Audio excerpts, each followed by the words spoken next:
Assalamualaikum warahmatullahi wabarakatuh. Alhamdulillah ya ala ihsanih wa syukru lahu ala taufiqih wa amtinanih. Asyhadu an la ilaha illallah wahdahu la syarika lahu ta'ziman li sya'nih. Wa asyhadu anna Muhammadan abduhu wa rasuluhu wa da'i ila ridwanih. Allahumma shalli alaihi wa ala alihi wa sahbihi wa ikhwanih. Amma ba'd.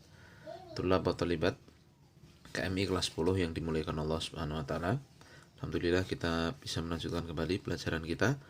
Dan langsung saja ya, sekarang kita sampai di halaman ke-60 ya, dari syarah Thalathatul Usul ini.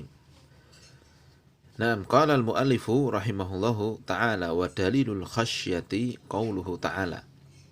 Ya, sekarang kita masuk ke pembahasan dari jenis-jenis ibadah berikutnya. Setelah kemarin ya kita bahas rahbah dan khusyuk. Ya, sekarang kita masuk khasyah. Dalilnya adalah firman Allah Subhanahu wa taala, "Fala takhshawhum wakhshawni." Surat Al-Baqarah ayat 150. Maka janganlah kalian takut kepada mereka dan takutlah kalian kepada Allah. Nah, makna dari khasyah disebutkan oleh Syekh Utsaimin, ya. Al-khasyatu hiyal khauful mabniyu 'alal ilmi. Khasyah adalah rasa takut yang dibangun di atas ilmu. Ya, jadi rasa takut yang dibangun di atas ilmu. Ya. Bi'adzamati man yakhshahu wa kamali sultanihi. Ilmu akan keagungan siapa yang ia takuti dan kesempurnaan kekuasaan yang ia takuti itu. Allah Subhanahu wa taala mengatakan, "Innama yakhsyallaha min ibadihil ulama." Sungguhnya yang takut kepada Allah, yang khasyah kepada Allah hanyalah dari kalangan hambanya hanyalah para ulama. Ya, jadi Allah kaitkan antara ulama dengan takut. Kenapa? Karena memang takutnya ulama dengan takutnya orang biasa ya tentunya beda. Orang yang berilmu takut kepada Allah karena tahu akan keagungan dan kekuasaan Allah Subhanahu wa taala. Jadi ya, sekali lagi ya, khasyah itu adalah takut yang dibangun di atas ilmu. Jadi tidak sekedar takut saja. Taib. Ya. Nah, di sini ya Syekh Utsaimin menambahkan ya bahwa Allah Subhanahu wa taala adalah orang-orang yang khasyah kepada Allah ini ya, dengan penjelasan beliau al ulama'u bi azamatihi wa kamali sultanihi ya kan? Jadi yang takut kepada Allah itu adalah orang-orang yang tahu akan keagungan dan kesempurnaan kekuasaan Allah. Fahiya akhassu minal khauf. Kasih garis bawah nih ya. Khasyah ini lebih khusus daripada khauf ya. Wa yattadihul farqa bainahuma bil mithali ya. Maka Syekh Utsaimin mengatakan dan akan lebih jelas ya perbedaan antara khauf dan khasyah dengan contoh. Beliau contohkan ini. Fa idza khifta min syakhsin la tadri hal huwa qadirun 'alaika am la fa hadza khaufun. Kata Syekh Utsaimin, apabila engkau takut pada seorang ya, tapi engkau nggak tahu dia itu bisa membahayakanmu atau enggak, ya, maka ini adalah khauf namanya. Ya. Lalu wa idza khifta min syakhsin ta'lamu annahu qadirun 'alaika fahadhihi khasyatun. Tapi kalau kau takut pada seorang dan kamu yakin orang itu bisa membahayakanmu, ya, bisa menguasaimu dan sebagainya, pasti begitu. Nah, maka ini adalah khasyah. Ya, paham ya? Jadi khasyah itu ya, dibangun di atas ilmu. Ya. Kemudian Syekh Utsaimin mengatakan wa yuqalu fi aqsami ahkamil khasyati ma yuqalu fi aqsami ahkamil khaufi. Dan masalah pembagian khasyah ya, itu ya sama dengan pembagian khauf. Berarti ada 3. Ada tabi'i, kemudian ada ibadah, ada sir ya. Nah, sebagaimana telah kita lalui pembahasannya. Baik, ya, kemudian kita pindah ke pembahasan berikutnya ya, khasyah. Jadi Khosyah, ya, takut berdasarkan ilmu, ini ibadah, ya, hanya diserahkan kepada Allah semata. Berikutnya kita bahas adalah inabah. Wa dalilul inabati qauluhu ta'ala wa anibu ila rabbikum wa aslimulah.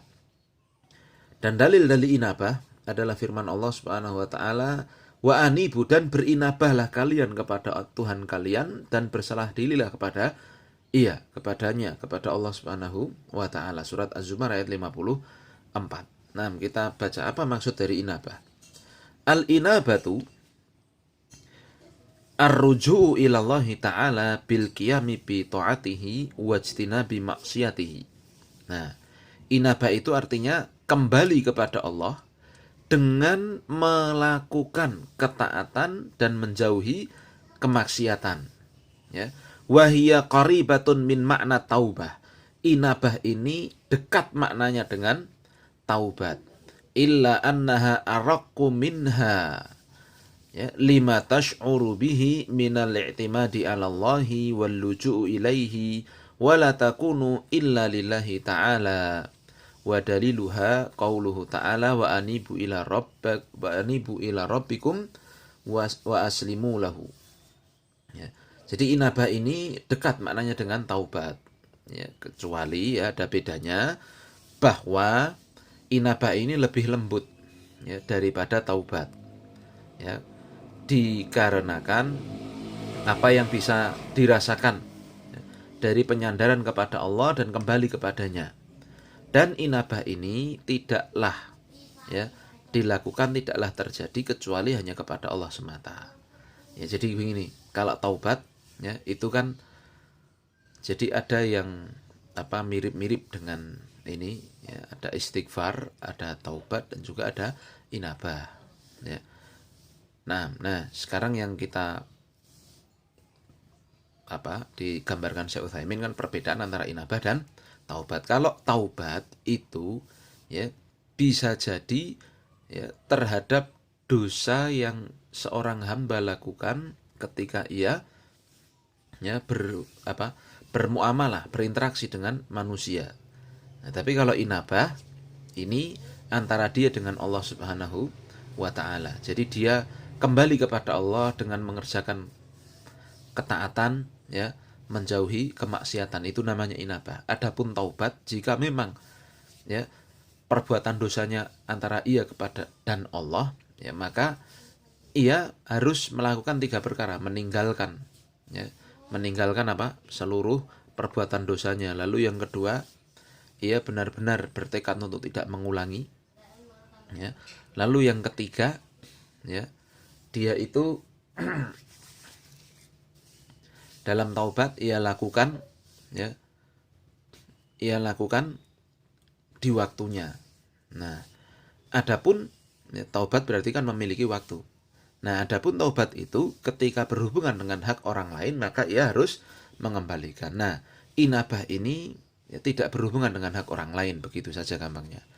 Nah, ya, jadi antara ia dengan Allah, dia gampangnya dia kembali, ya, kepada Allah kalau memang ia, ya, lalai terhadap tuntunan Allah Subhanahu wa taala. Baik, kita lanjutkan. Wal muradu biqaulihi ta'ala wa aslimu lahu al-islamu syar'i wa huwa al-istislamu li ahkamillahi syar'iyyah, wa dzalika anna al-islama lillahi ta'ala nau'ani. Dan di sini kan Allah mengatakan wa anibu ila rabbikum, dan inabahlah kalian, kembalilah kalian kepada Allah dan berserah dirilah kalian. Jadi inabah lalu berserah diri. Nah, yang dimaksud dengan berserah diri di ayat ini adalah berserah diri secara syar'i, yaitu berserah diri kepada hukum-hukum Allah yang syar'i, ya, karena memang secara umum berserah diri kepada Allah itu ada 2. Islam itu artinya berserah diri, ya. Islam kepada Allah itu artinya ada 2 sebenarnya. Nah, tapi yang dimaksudkan di sini nanti adalah yang kedua ini, Islamun syar'i. Adapun Islam berserah diri kepada Allah secara kauni, yang pertama, ya. Islamun kauniyun, ya, berserah diri pada Allah secara kauni, secara kodrati, kasih garis bawah. Wa huwal istislamu li hukmil kauni, yaitu berserah diri pada Allah dengan hukum-hukum kodratinya Allah. Wa hadza amun li kulli man fis samawati wal ardi min mu'minin wa kafir. Dan ini umum. Semua yang ada di langit dan bumi, orang mukmin maupun kafir, tunduk berserah diri pada Allah, mau ndak mau. Ya. Birrun, fajirun, mau baik mau jelek, la yumkinu li ahadin an yastakbira anhu. Ndak mungkin siapapun di alam semesta ini untuk tidak berserah diri pada Allah, itu tidak mungkin. Dalilnya Allah Subhanahu wa taala mengatakan, walahu aslama man fis samawati wal ardi tau'an wa karha wa ilaihi yurja'un. Surat Ali Imran ayat 83. Dan kepada Allah lah seluruh yang ada di langit dan bumi berserah diri, ya. Baik ya dengan ketaatan maupun tidak, maupun benci, maksudnya mau tidak mau pasti semuanya itu tunduk terhadap ketentuan hukum kauni Allah, hukum kodrati yang Allah ciptakan, ya. Wa ilaihi yurja'un, dan semuanya akan dikembalikan kepada Allah Subhanahu wa taala. Contoh ya Islam kauni, maksudnya berserah diri secara kauni pada Allah, berserah diri secara kodrati pada Allah. Ketika seorang disuruh sakit oleh Allah, ya nggak ada yang bisa nolak. Ya, ada orang sehatnya bagaimana, profesor, hartanya bergelimang, disuruh mati oleh Allah, ya mati. Ya, mau kafir, mau mukmin, mau fajir dan sebagainya, mati dia. Ya. Hujan, ya, Allah berkehendak turun, ya pasti turun. Itu yang dinamakan berserah diri secara kodrati. Paham ya? Nah, ini bukan yang dimaukan dalam ayat ini. Nah, tetapi yang dimaukan dalam ayat ini adalah yang kedua sekarang. Ya, kasih garis bawah, Islamun syar'i.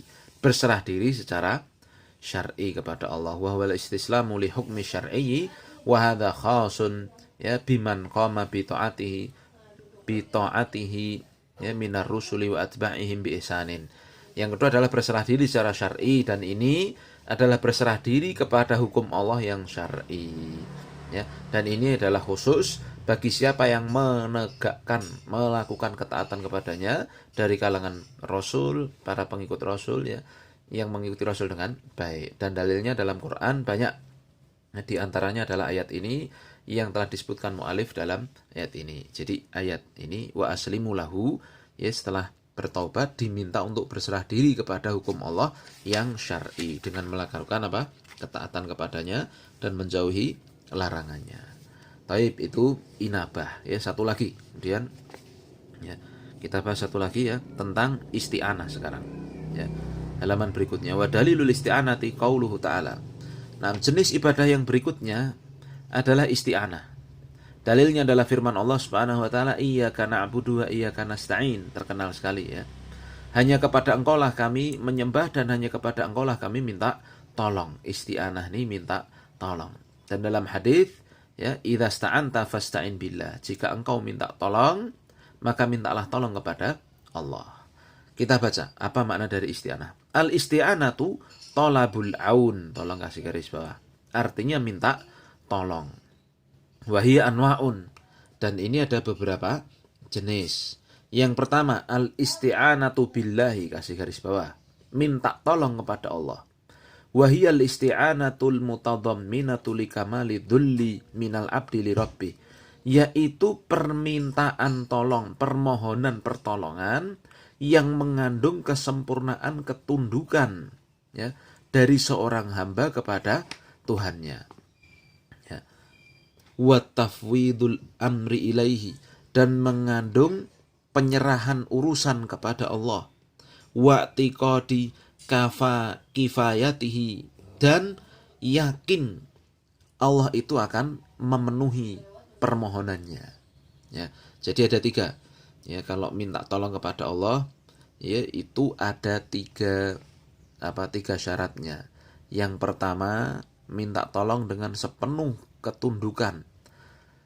Ya, dzul itu sebenarnya rasa rendah diri, ya, di hadapan Allah. Minta tolong dengan sepenuh rasa rendah di hadapan Allah, yang pertama. Lalu yang kedua, minta tolong dengan memasrahkan urusan kepada Allah. Lalu yang ketiga, minta tolong dengan penuh keyakinan bahwa Allah itu akan memenuhi permohonannya itu. Nah, jelas ya. Nah, permintaan tolong yang dengan 3 syarat seperti ini, dengan 3 perkara seperti ini ya la takunu illa lillahi. Ini tidak boleh kecuali hanya kepada Allah semata. Dalilnya adalah firman Allah, iyyaka na'budu wa iyyaka nasta'in. Ya, dalilnya jelas sekali, ya. Wa wajhul ikhtisasi anna Allah ta'ala qaddamal ma'mula iyyaka wa qaidatul lughati, ya, allati nazala bihal Qur'anu anna taqdima ma haqquhu ta'khir yufidul hasra wal ikhtisasa. Ya. Dan sisi pengkhususan bahwa ini minta tolong itu hanya kepada Allah semata, bahwa Allah di ayat ini mendahulukan, ya, maf'ul yang harusnya di belakang, ya. Harusnya kan na'budu iyyaka. Kalau bahasa Indonesia ada subjek predikat objek. Kalau di dalam bahasa Arab itu biasanya, ya, itu disebutkan fi'il dulu baru fa'il baru maf'ulnya. Ya kan begitu. Ya, atau mubtada dulu baru khobarnya kalau jumlahnya apa? Ismiyah, ya. Nah, di sini seharusnya normalnya itu seharusnya na'budu iyyaka begitu. Ya, nasta'inu iyyaka begitu seharusnya. Tetapi di sini Allah dahulukan iyyakanya. Paham ya? Nah, yang mana sebenarnya memang secara kaidah bahasa Arab yang Al-Qur'an itu turun dengannya, ya, mendahulukan apa yang seharusnya diakhirkan ini memiliki faedah 2. Yang pertama pembatasan, yang kedua taksis, ikhtisos, ya, kasih garis bawah. Jadi kalau ini yang seharusnya di belakang, ya, nasta'inu iyyaka harusnya kan begitu, ya, normalnya bahasa Arab. Ya, ini ternyata didahulukan, maka maknanya ini membatasi dan mengkhususkan. Jadi kami itu menyembah hanya kepadamu ya Allah, kami minta tolong hanya kepadamu ya Allah. Paham ya? Nah, ya, wa ala hadza yakunu sarfu hadzal nau', ya, hadza nau'u li ghairillahi ta'ala syirkan mukhrijan anil millati. Dan berdasarkan penjelasan ini, ya, maka siapa yang memalingkan jenis permohonan pertolongan ini kepada selain Allah, maka ini merupakan kesyirikan yang mengeluarkan dari agama Islam. Jadi kalau dia minta tolong kepada apa? Kepada makhluk lain, kepada jin atau kepada orang yang sudah mati, ya, pada wali-wali yang sudah mati misalkan, dengan penuh perendahan diri, penuh penyerahan urusan kepadanya, lalu meyakini si wali yang sudah mati itu bisa memenuhi permohonannya, maka ini syirik besar. Paham ya? Ini harus diserahkan hanya kepada Allah semata. Nah, itu makna dari iyyaka na'budu wa iyyaka nasta'in. Kemudian yang kedua, ya, al-isti'anatu bil makhluki ala amrin, ya, yaqdiru alaihi, kasih garis bawah, ya, sampai yaqdiru alaihi. Minta tolong kepada makhluk, ya, dalam perkara yang makhluk itu mampu untuk menolongnya, ya. Fahadhihi ala hasabil musta'ani alaihi. Fa in kanat ala birrin fahiya jaizatun lil musta'ini masyru'atun lil mu'ini. Ya. Maka ini tergantung sesuai dengan, ya, yang dimintai tolong itu. Ya. Kalau memang itu dalam perkara kebaikan, maka ini boleh.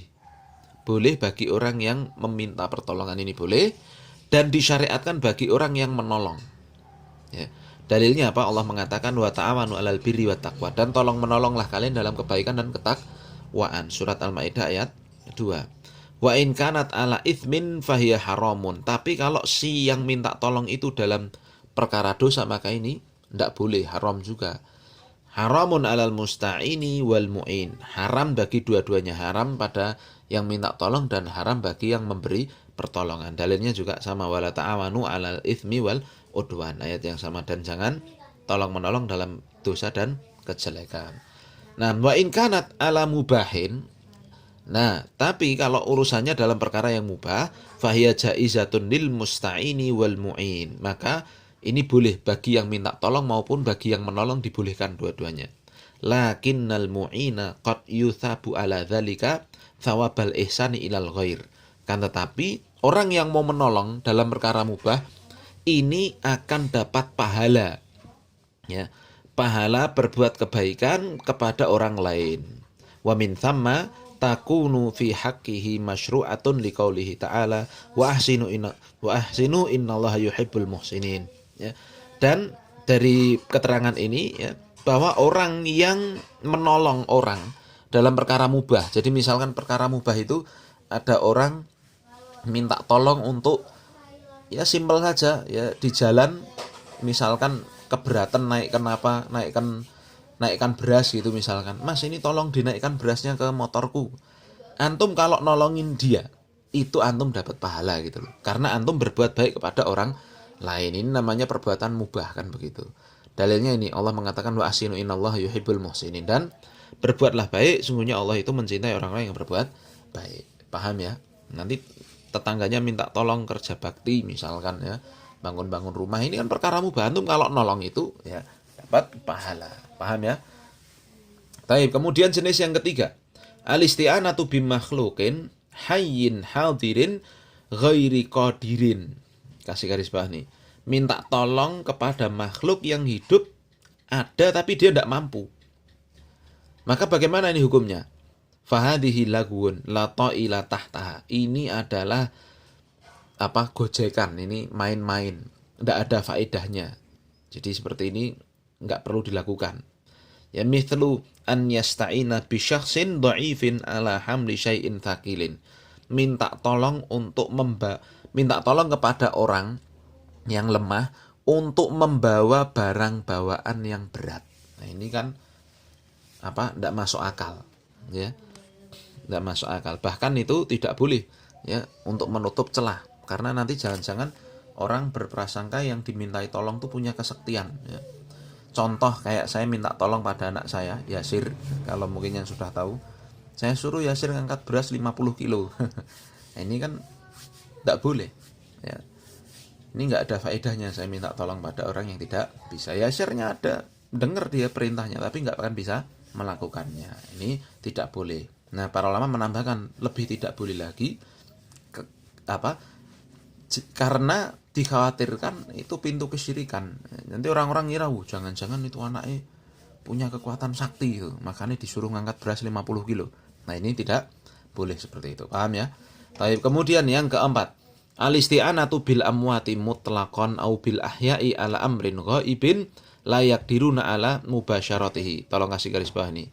Minta tolong kepada orang mati, orang yang telah mati secara umum, ya, secara mutlak, ya, artinya ya orang yang pokoknya udah mati itu dimintain tolong, atau kepada orang hidup dalam perkara gaib yang tidak mampu untuk ia tangani langsung. Nah, fahadha syirkun, kasih garis bawah, ini kesyirikan. Annahu la yaqa'u illa min syakhsin ya'taqidu anna lihaula'i tasarrufan khafiyan fil kaun. Karena ini tidaklah terjadi kecuali dari orang yang meyakini bahwa orang-orang mati atau orang yang jauh tadi itu, orang yang tidak ada di sekitarnya itu mampu memiliki kekuatan tersembunyi untuk mengatur alam semesta. Jadi ya contoh kalau minta tolong pada orang mati kan, kakek udah mati, atau kadang anak-anak mau ujian nasional, kalau lihat di TV-TV umum itu kan datang ke kuburan, ya, lalu minta tolong, Mbah, doakan Mbah. Ini nggak boleh. Ini syirik ini, ya. Minta tolong Mbah supaya aku lulus ujian nasional, ini syirik, ini nggak boleh. Itu jelas sekali kesyirikannya. Atau ya seperti orang dikasih ilmu katanya sama Habib Fulan misalkan. Nanti kalau ada apa-apa panggil nama Habibnya 3 kali sambil kalau bahasa Jawa ini ngedruk nih kaki. Nah, kalau bahasa Indonesianya mukulin kaki ke tanah 3 kali, nanti sebut keperluannya, nanti insya Allah Habibnya tahu terus nolong. Nah, seperti ini nggak boleh. Ya, Rasul aja nggak pernah dimintai tolong seperti itu, apalagi selain Rasul. Itu syirik itu. Jelas ya? Taib. Nah, yang kelima, yang terakhir ya, wal isti'anatu ya bil a'mali wal ahwalil mahbubati ilallahi ta'ala. Kasih garis bawah. Minta tolong dengan perbuatan-perbuatan atau keadaan-keadaan yang dicintai Allah Ta'ala. Maka ini hukumnya bagaimana? Wa hadhihi masyru'iyatun bi amrillahi ta'ala fi qaulihi ta'ala ista'inu bis sabri was salat. Ya, minta tolong dengan beramal soleh dan perbuatan yang dicintai Allah, keadaan yang dicintai Allah. Maka seperti ini hukumnya disyariatkan. Ya, karena memang Allah memerintahkannya dalam firman-Nya wasta'inu bis sabri was salat, dan mintalah tolong kalian kepada Allah dengan sabar dan sholat. Jadi sabar ini keadaan yang dicintai Allah, sholat ini perbuatan yang dicintai Allah. Jelas ya?